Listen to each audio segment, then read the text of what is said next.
سب سے پہلے تو اپنی رائٹنگ کو امپروو کریں. رائٹنگ میٹرز الاٹ, کیونکہ اگر آپ نے ریٹن کوالیفائر بننا ہے, جو فرسٹ اسٹیپ ہے سی ایس ایس کا, تو آپ نے سب سے پہلے اپنی رائٹنگ کو امپروو کرنا ہے.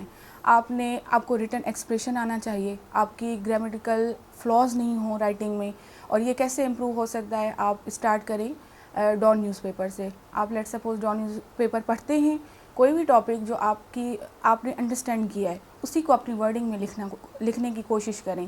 اور اس کو پھر اب تو ہمارے پاس بہت ریسورسز ہیں, جیسے اے آئی ریسورس ہے ون آف دا. آپ اس میں اپنا پیراگراف ڈالیں اور ان کو بولیں کہ میری گرامیٹیکل مسٹیکس یہاں سے آپ کو فائنڈ آؤٹ کریں. آپ نے کیا کرنا ہے, وہ گرامیٹیکل مسٹیکس نکالتے ہیں یا کوئی بھی سینٹینس میں پرابلم ہے, what ever the error in the paragraph, آپ نے ایسا نہیں کرنا کہ ان ایرر کو آپ چھوڑ دیں. آپ نے اسی کے نیچے, اس پیج کے نیچے آپ نے اپنے ایررز کو لکھنا ہے. جیسے کہ بندہ کہے کہ نمبر 1 میرا یہ ایرر ہے, نمبر 2 میرا یہ ایرر ہے.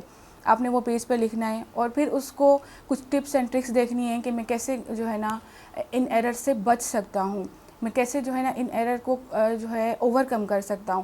پھر سیکنڈ ڈے پر آ جائیں, پھر آپ نے ڈان نیوز پیپر پڑھی, اب آپ کا لکھنے کا ٹائم آ گیا. جب آپ لکھیں تو جو آپ نے پہلے ایررز دیکھے ہیں ان کو ریممبر کریں کہ میری آرٹیکل کی غلطی تھی, آج میں نے آرٹیکل کی غلطی نہیں کرنی. آپ نے اس آرٹیکل پہ پہلے ہی ورک آؤٹ کیا ہو, اور سیکنڈ ڈے بہت کوشش کرنی ہے کہ آپ کی آرٹیکل کا ایرر نہ آئے.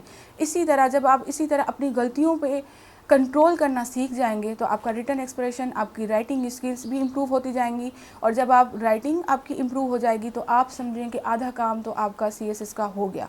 فرسٹ اسٹیپ اپنے جو ہے وہ یہی ہے کہ آپ نے رائٹنگ کو امپروو کرنا ہے اور اسی طرح امپروو کرنا ہے. جب once you done with it, ساتھ ساتھ اپنی ریڈنگس کو امپروو کریں, ساتھ ساتھ جو آپ کو آرٹیکلس اچھے سمجھ آتے ہیں اپنے انٹرسٹ کے مطابق اسٹارٹ اسی طرح لیں. کیونکہ ہمارے بچے گھبرا جاتے ہیں جب بہت ہیوی چیزیں پڑھنا اسٹارٹ کر جاتے ہیں, تو ان کو لگتا ہے یہ بہت مشکل ہے.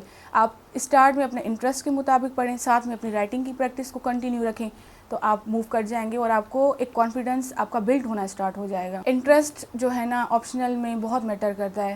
ہمارے ایسے اسٹوڈنٹ ہیں وہ اسکور کے چکر میں بندہ کہے اسکور بہت کرنا ہے, اور اس میں پھر وہ ایسے سبجیکٹس کو آپٹ کر لیتے ہیں جو اسکورنگ تو ہوتے ہیں لیکن وہ ان کے انٹرسٹ کے مطابق نہیں ہوتے.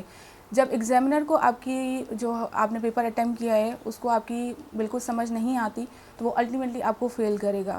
تو سر میری نظر میں اسکورنگ اینڈ نان اسکورنگ کا جو آپشن ہے اس سے بیٹر ہے آپ اپنے انٹرسٹ کے مطابق سبجیکٹ کو آپٹ کریں اور اس پر پھر ایفرٹس دیں, پھر آپ اسکور لے سکتے ہیں. سر کچھ ایسے سبجیکٹس ہیں جو میں نے کبھی بھی میں نے اپنی پوری 3 اٹیمپٹس میں نے جو فرسٹ ٹائم آپٹ کیے تھے, میرے انٹائر جرنی میں وہی سبجیکٹ رہے.